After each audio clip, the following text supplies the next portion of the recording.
man wouldn't give your ass the time of day when you ain't had nothing. Now you getting bread, so all the bird bitches coming. My pocket straight, now it's not hard to get a date. My pocket straight, now I see all the niggas hate. Things I do every day when I'm trying to get this money, but I gotta get paid. What's going on, Seaport? It's Pacman Jones with Savannah Seaport News, and I have another artist here today. Introduce yourself, man. Clay James. Okay. You know what I'm talking about? Now, Clay James. Now that was your original name. Is that your birth name, or is that a stage name? My real name is my rap name. Okay. My government name is Clayton James Neesmith. Okay. So Clay James. So you don't have any other nicknames? CJ. When I went to the beach, everybody called me Little CJ. Okay, you went to the beach. What year you graduated, man? 05. Okay. Yeah. So are you originally from Savannah? I was born in Atlanta, and then I moved to Savannah when I was about 1, because my mama is from Savannah. Yeah. You know what I'm saying? And my grandma was down here, so my mama was up in the A. You know what I'm saying? She needed a change of scenery real quick. You know what I'm saying? And so she came back home. So I was here up until 2005. Okay. Yeah. And then when you left from Savannah, did you move back to Atlanta, or did you? I went to Atlanta, and I did a few months at McEachin High School in Powder Springs or whatever. Then I went to Georgia State for a little while. I picked up music at Georgia State. You went on a scholarship?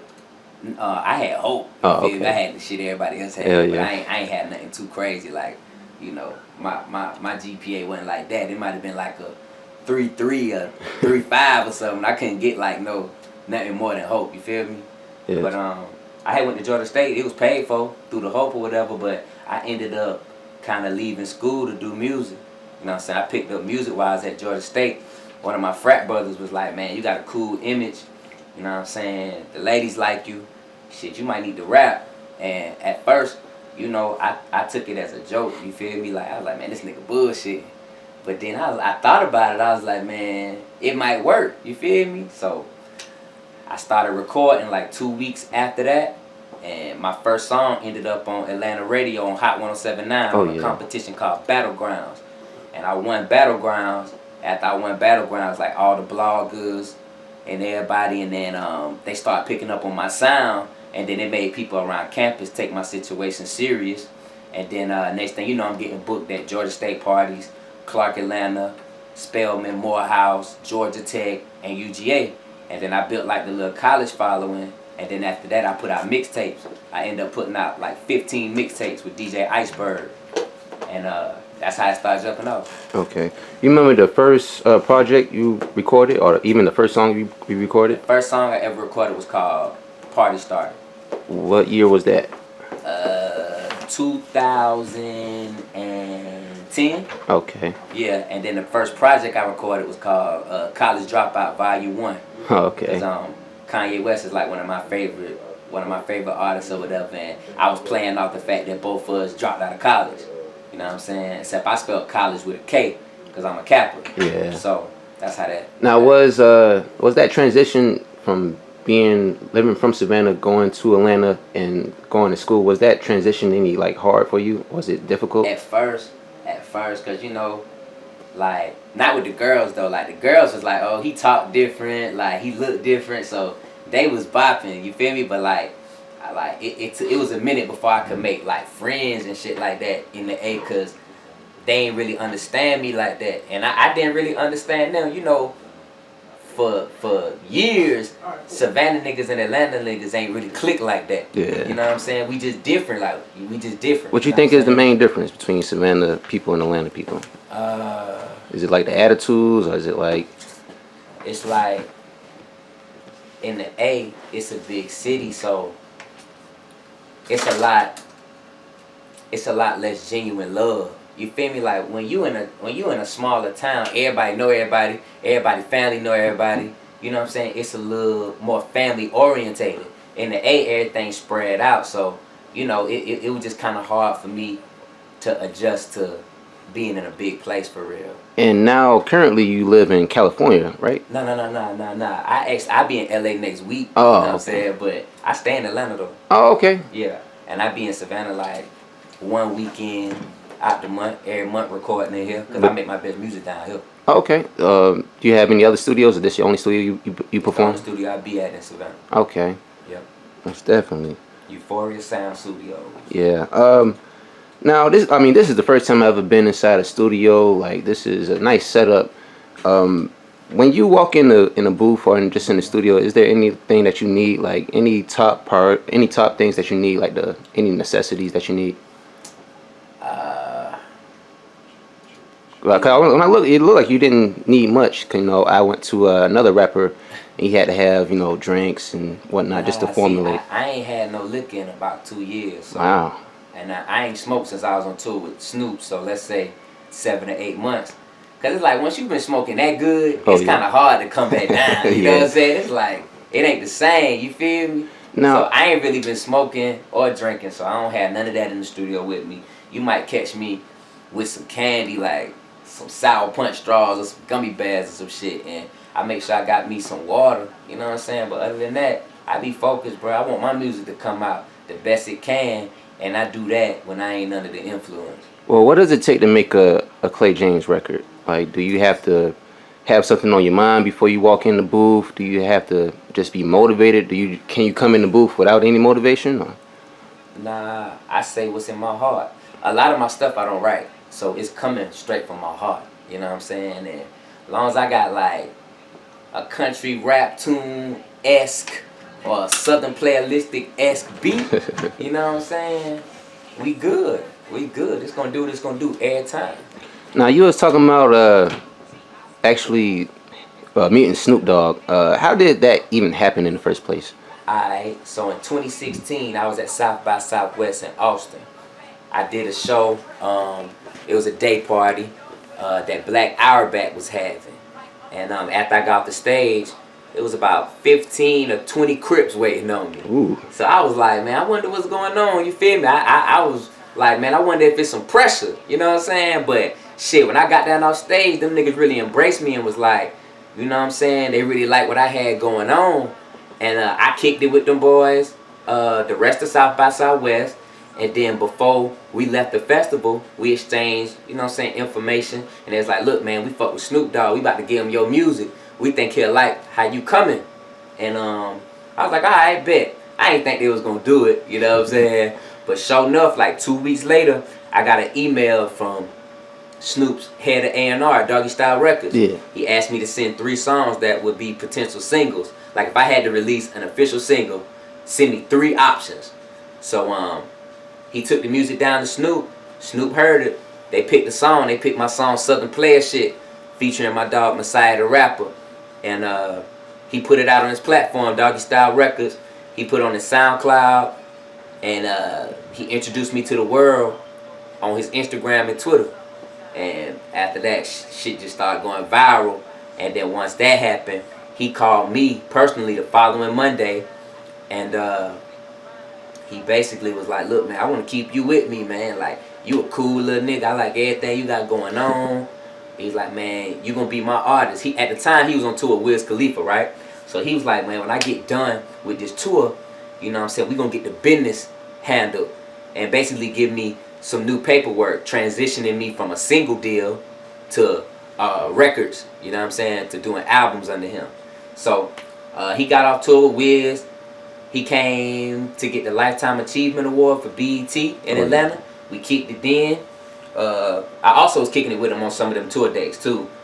So y'all like kick it on like the regular, or just whenever you get to California sometimes, or is it? Nah, he shit, whenever he in the South, I'm with him. Or whenever he called me and be like, look, I think this would be a good opportunity. Like I was on the last tour that happened, I was on that, you know what I'm saying? The High Road tour. It was him, Wiz Khalifa, Redman and Method Man. Lil Uzi was on some dates. Ooh. You know what I'm saying? So I opened up some of them tours, some of them dates. I performed with him at the Masters after party in Augusta. Oh man, that's nice. South by Southwest, I performed with him at him and Warren G private party, and I also performed on the Doggy Style Record stage. So yeah, it just be, we got a cool relationship, so I don't ask him for too much, you know what I'm saying? I just do me, and it's like when I be doing me, he always come with that extra push. The goddamn, you know what I'm saying, really give me, you know what I mean, them extra looks I need to take things to the next level. So me and Dog, that's like one of my best friends. Now, I gotta ask you about Players Club Music Group because I've been seeing that a lot. What is that? Is that your entertainment? Is that That's my own imprint. okay? You know what I'm saying? When I start signing artists, it's gonna be under Players Club Music Group. This my manager right here, H. What's up, man? What's going on? Yeah. Get some chicken. Try 40 management. You dig what I'm saying? So under that Players Club Music Group is just you right now. Yeah, me and Messiah. Okay. That's my partner. And Sunny Solomon, she a writer, you know what I'm saying, and she also a co-founder. Now I was actually I had to do some homework about you. You know, I had to, you know, I just don't walk into interviews, you know, just bare. And I actually seen the DJ Smalls interview you did maybe like last year in August. And basically you was talking about, you know, how you dress, you know, your bow tie. You always have something, you know, dapper. You always have something clean. Yeah. At one point in the interview with DJ Smalls, you said you own 52 or 56 bow ties. I told him 53. 'Cause that was the number at the time, but it's probably about 70 something now. Just for the simple fact that sponsors, you know what I'm saying, clothing designers, they continuously send me bow ties. Ah. So I always get them packages to the P.O. box. So I don't even know. I ain't counted in a minute. It might probably be between 70 and 80 now. Is it just bow ties, not regular ties, or?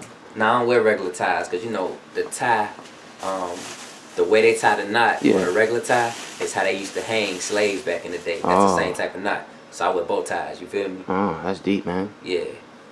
Now, like when did you start like dressing so sharp? Like 2007, after I crossed Kappa. You know what I'm saying? That's how we was dressing on the yard or whatever. So it's kind of like something I picked up from my older frat bros. Like we be clean, be very business orientated. You dig what I'm saying? So I just carried that over to the rapping. When you talk about the inspirations, like people that you probably looked up to, or people that you probably noticed that made you want to start being a hip hop artist, was there anybody that kind of opened up that door for you? Of course, Camouflage, Big Boy. I say the whole Outkast, but out of Outkast, Big Boy my favorite, just because we from the same side of town. Yeah, I ain't gonna lie, I do get that big boyish feeling out of you. Yeah. Yeah. UGK, 8 Ball MJG, Scarface, T.I., Lil Wayne, Juvie, Soulja Slim. Yeah, them was really my inspirations, and I even got some from up north. You talk about like Nas, Jay-Z, Biggie. I love them, and I love pop too. Now, as far as like, if you could do work with any major artist that's just in the hip hop game, or even not even in the hip hop game, you might do a collaboration with some R&B artist. Would there be like any person that you would like to do music with, like major artists? I'd like to do a song with Bruno Mars and have it produced by Pharrell. And I'd like to do a song with Big Boy and Andre 3000 and have it produced by Corey Moe or Organized Noise. Yeah, Corey Moe, he from Texas, right? Yeah, he's from Houston. Yeah, that's part of I think that's part of kind of like UGK or something like that. Yeah, he was Pimp C engineer. He was his lead engineer and producer. He came up under Pimp C. We actually doing some work right now. Y'all gonna see later on. It's something big I can't talk about. Well, speaking of work, what was that song that we was just previewing when I walked in? It has a title. Yeah. That's actually a project my engineer Antrell Bowles is working on, and it was a song came across his desk, and he thought, you know, it's a song for placement. You know, when you in the industry, people send you songs that they trying to get placed. They might just send you a hook or a hook idea. You know what I'm saying? So somebody sent him that song, he picked it out, and he's like, man, I think you should put some verses on this. So it don't really have a name yet. Now, when you started getting in the hip hop game, did you think that you had different expectations of what would be presented to you as far as like ideas and how things would work out in the hip hop game, or did you come out just thinking that it would be this way? Nah. I knew it was gonna be hard. You know what I'm saying? And I stand pretty firm on my principles and my beliefs, so ain't really no shaking that. You know what I'm saying? If you gonna fuck with Clay, you gotta fuck with me how I want you to. You dig what I'm saying? So ain't too much of that. But what I will say, some of the OGs and some of the legends that I grew up looking at and like, you know, seeing on TV and shit like that, and even some of the rappers that's, you know, the newer rappers, it's like what you see on TV and the internet ain't always how a nigga really is. You know what I'm saying? Like, a lot of these niggas lame in real life. And you know, that's just some shit you won't know just looking at a motherfucker on TV on the internet. So that's something I gotta adjust to. That this shit ain't real. Well, do you feel like the hip hop game has changed any because of like the internet, and because now you don't have to go to the store to figure out if somebody hot. Now you can just go to the internet. It's definitely changed. You don't have to work as hard. Like back in the day, you used to have to work for a record deal. Now you can put up a video on YouTube, go viral, and all the labels start calling you. So it's different, you know what I'm saying? But I don't knock it because the internet is a big part of how my shit spread through all them campuses I was talking about earlier in the interview. Now, is there anybody in the rap game that's from Savannah, like a Savannah artist that you would like to do music with? Or have you done any? I'll tell you who I like from Savannah. I like Aspen Martin. I like Pope Baby. I like Quando Rondo. Oh, yeah. I like Cap Street Hershey. I like Steely Too Legit. I like Big Spade. I like Grind Hard Boys. Oh, yeah, they good. I like Lil One. He out of Can Park. I like Torpo. I like Raw 6. Do you feel like it's any like competition in those names? Yeah, probably amongst themselves. You know what I'm saying? I would say I don't really look at any of them as competition because I'm not down here. You know what I mean? And it's like I got a different sound from what you hear like around here for real. Like people say I sound like I'm from like Texas or Cali or, you know what I'm saying? I'm just kicking a different flavor because, you know, I was blessed to have the opportunity to be able to travel and live somewhere else and, you know what I'm saying, just take in all type of vibes from somewhere else other than someone, you know what I'm saying, down here. Now, when you're in the booth, do you have like a different thought process, like how you like formulate like your verses and like how you put things down? Is it like Nah. Okay. Mm-mm. Now, on your latest album, I believe that was called Last of a Dying Breed. Yeah. How'd you get that name for that album? Shit, it's really self-explanatory. Everybody know the game fucked up right now. You know what I'm saying? I ain't no mumble rapper. I don't be on no monkey shit. I ain't wearing a bunch of fake jewelry. You know what I'm saying? I ain't doing all the extra internet antics. You know what I'm saying? That labels and all type of folk want you to do. I just do me. You know what I'm saying? I'm authentic. You know what I'm saying? That's why I say I'm a last of a dying breed. Now, what was that, like the whole creative process behind that album? Like, was it, like how long did it take to actually finish that project? Did it take a few months? Did it take a year? It took me about a week and a half. I came down here with Trig. I was visiting 1 week and I was like, man, I want to put a project out. And we just went to work. Just 5 straight days just recording. Then he spent another 5 to 7 days mixing the project down. The week after that, I put it out. What do you feel is your best song on that album? First Breath. And I actually got the video about to drop for that. Okay. To the World Star. Yeah. Dropping in a month or two? About 2 or 3 weeks. Okay. Man. 2 weeks. Man, you making moves, man.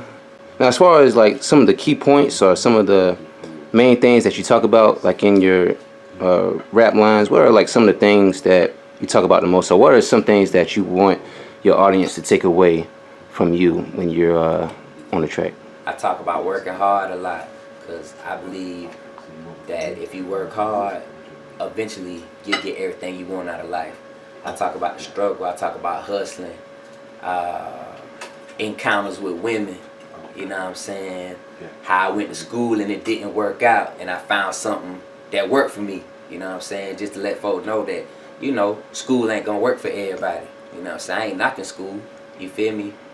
My son's going to go to college. Oh, yeah. I don't care if he say, well, you didn't finish and all that extra shit. He gonna go and finish. You know what I'm saying? If that's something he good at. You know what I mean? What else I talk about, man? Oh, gear, fashion, man. I'm big on fashion. You're gonna hear a lot of fashion and braggadocious raps coming from me, cause I like gear. Most definitely. Now that video, that bullshit. Yeah. One of my favorite videos from out of you. What was that concept behind that? Was there?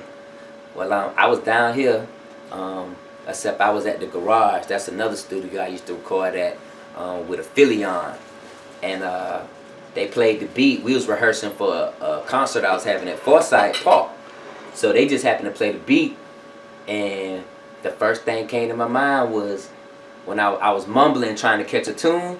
I was like, that's that bullshit. And then I saw everybody in the room, in the rehearsal space. I seen them light up when I said that. So I was like, I knew then off rip. I'm like, okay, that need to be the basis of the song. That's that bullshit. That must be something relatable that everybody can fuck with. No matter your color, creed, profession, you know what I'm saying? Everybody done been through that bullshit before. So that's how it came about. And we stopped rehearsing. They went ahead and plugged up the mic. You know what I'm saying? Plugged up the Pro Tools. And that's when we laid it down right then and there. What's the typical day for Clay James? I wake up. Yes, I pray. I thank God for waking me up. I pray for everything I got going on. I pray for my friends, family. I even pray for my enemies, bro. You know what I'm saying? Cause I feel like, you know, somebody need to pray for these niggas. You know what I'm saying? Like, I feel like no matter, even if you meet me with negative energy, I'ma always meet you with positive energy, cause I'm happy about life. I got good, long-lasting friendships. I got good frat brothers. I got a good family. I got good management. You know what I'm saying? I got people like Big Boy and Snoop in my corner. You know what I'm saying? I ain't got nothing to complain about. So, you know, if you ain't getting the most out of life and you hating on Clay, I'm praying for you. I'm praying for things to get better for you, because, you know what I'm saying, everybody deserves to live good. Now, when it comes to recording, how often do you record? Do you record every day? Is it weekly? I wish I was recording every day, but I ain't inspired every day. So it's just, like, I might go 2 weeks without recording, but then I might come back and record 3 straight weeks. Is that because of like writer's block, or do you even write your raps? Or Some of them. I'm like 50-50 with it right now. You know what I'm saying? Sometimes I write, sometimes I don't. I'm not gonna sit up here and just act like I'm just a freestyle nigga. You know what I'm saying? Because sometimes I do write. You know, I never had writer's block. I always can pretty much convey my message how it need to be kicked. You know what I'm saying? It's just how I be feeling. I can't explain it. where do you see yourself in the next 3 years? Do you see yourself still in the hip hop game? Definitely. I don't think I'm gonna be one of them here today, gone tomorrow artists, because I got substance. You know what I'm saying? And I'm kicking it. The way my style is for a cat coming out the South right now is completely different than what's going on right now. I ain't mumbling. You know what I'm saying? I ain't really telling folks to do a bunch of killing and use a bunch of drugs. I got a somewhat positive message. You know what I'm saying? I feel like I'm gonna be here. I feel like I'm gonna be one of the best new artists that's known globally. You know what I'm saying? Not just out the South, not just out of Savannah or Atlanta or Georgia, just everywhere. I think I'm gonna win BET Awards, MTV Awards, get Grammy nominated. I don't think I'm gonna win a Grammy per se in the next 3 years, but I know I'm gonna get nominated. You know what I'm saying? I may win one in the next 5 years. I gotta keep perfecting my sound and keep working with different people. You know what I mean? But I see myself being successful, being an actor, being in movies, sitcoms. You know what I'm saying? Have my own line of bow ties, hats, socks, suspenders, luggage. You know what I'm saying? Real fly shit. This guy, I don't selling houses. You know what I'm saying? Like everything. I want to have my own artists. You know what I'm saying? I want to give people from down here a shot. You know what I'm saying? Like Snoop gave me a shot. You know what I'm saying? But I wanted to be folk from around here that I get at play to. Yeah. Okay. You know what I'm saying? So what's next for Clay James? Is there another project that's coming out? Is it got another music video? I'm working on like 3 projects right now. I got a solo project. I don't have a name for that yet. Then I'm working on the group project with Messiah aka a pimp named Sweet Tooth. That's gonna be called the Southern Players EP. I have a EP I'm working on with my management. That's gonna be all the artists on the management company, which is Try 40. And then I got some visuals coming out. I got the visual for First Breath. Like I said, it's about to drop in about 2 weeks, maybe less. Oh, I got a song called Count Your Blessings that's going to be on the Southern Players EP as well as the Try 40 EP. And we're going to shoot a video for that too. That's going to be real big. And I'm going to LA next week. LA and Vegas to get some work done. June 9th, I'll be performing at the E93 concert. What's the name of it? He just told us yesterday. It's not Summer Jams. It's They summer concert. It's June 9th. You know what I'm saying? So I'm gonna be performing there. I just found out yesterday. I can't think of backyard or something like that. Now, with all these schedules and performances and everything else, keeping up with management, is there, you have any, I wouldn't say trouble, but is there any family reunion. Family reunion. Yeah, that's what it's called. E93 family reunion. Okay. June 9th. Clay James live. Yeah, that's tough. Now, is there, you have any, like, I wouldn't say just like problems just keeping up just with all the order in your life, just like doing music, you gotta be certain places, you gotta do this for certain crowds of people? Nah, I was made for this. You feel me? Like, I ain't choose this life. This life chose me. Like I say, I was getting ready to drop out of school and go to the Air Force. One of my frat buds was like, boy, you need to rap. You got it. Never heard me rap before. We didn't know how it was gonna play out. This life chose me, so everything that come with it, I don't complain about. I do my job to the best of my abilities. I stay organized. I got good management. I got good friends around me. You know what I'm saying? My main producer is a cat named Mazo. He went to Savannah High. We actually played in the beach and high game against each other. You know what I'm saying? So I got him. He keep me organized. My engineer right here, Trig, he keep me organized. I got good people around me, so ain't no stress. Not no more.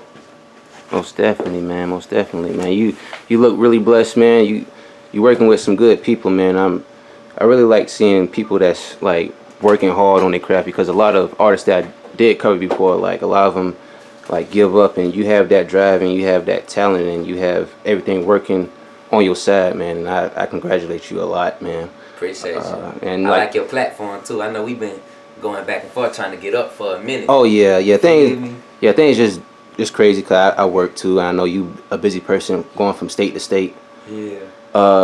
Now before I get out of here, I just want to talk about like performances. Like, do you remember your first performance? I remember you said in college, right? Yeah. It was December 2010 at Georgia State.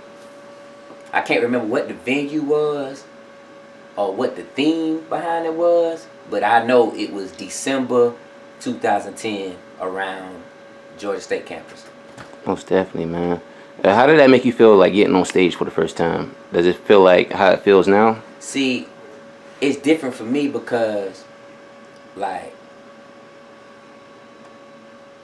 when you play ball for Beach, you automatically the center of attention in the hood. You know what I'm saying? Like, back in the day, that's how it was. You know what I'm saying? I don't know how it is now, but like, that kind of preps you. And then it's like when I was in school, I was always dumb fresh, so I always had like a lot of eyes on me from middle school to high school. And then when I came to college, you know, I played Kappa. That was a whole nother beast. That's another thing that makes you a center of attention. So I always was able to handle attention. So the worst thing I probably had to deal with while performing was getting a little bit of butterflies in my stomach.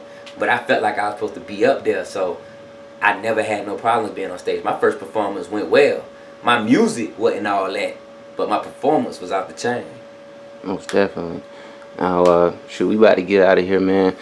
Is there anything that you like to say to your audience or anybody else that's watching? Man, if you in Savannah, man, just keep doing it. Like, don't give up. And I want the young cats down here to focus on having quality product. You know what I'm saying? Like, when you in the industry, You know what I'm saying? Make sure your songs mix and mastered. Make sure your videos is HD or 4K. You know what I'm saying? Just make sure your product look good so you can have a fighting chance against the niggas that's in Atlanta or in Miami or Los Angeles or New York. You know what I'm saying? Like, it ain't that it's a lack of talent down here. It's just we gotta shine our product up and make it sparkly like the rest of these cats around the country. You know what I'm saying? Get you a PR, get you a publicist. You know what I mean? Like, really invest in yourself. Because if you don't invest in yourself, ain't nobody else gonna invest in you.